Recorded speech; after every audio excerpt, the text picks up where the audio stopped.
Ma question s'adresse à Madame la ministre des Solidarités et de la Santé. Nous ne pouvons naturellement nous satisfaire de la réponse qui vient d'être faite à notre collègue.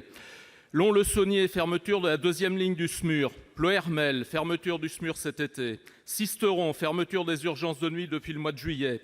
Lens, fermeture partielle des urgences cet été. Toulouse, fermeture temporaire des urgences de nuit.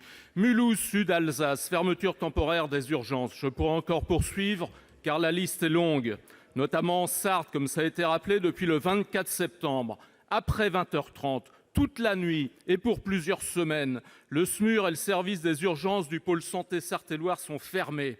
Cela met en péril la prise en charge médicale du patient. 25 000 personnes se présentent chaque année aux urgences de cet établissement qui dessert un bassin de population de 150 000 habitants. Il manque 9 médecins urgentistes. Plus généralement, c'est donc la double peine pour les territoires ruraux. Leurs médecins généralistes qui partent en retraite ne sont pas remplacés et les services d'urgence de leurs hôpitaux ferment. Dans de nombreux départements, lorsque les urgences ne sont pas fermées par manque de médecins urgentistes, elles sont en grève.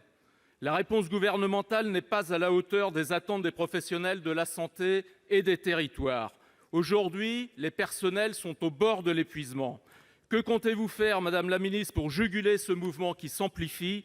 Que comptez-vous faire face à la pénurie de médecins urgentistes dans nos hôpitaux?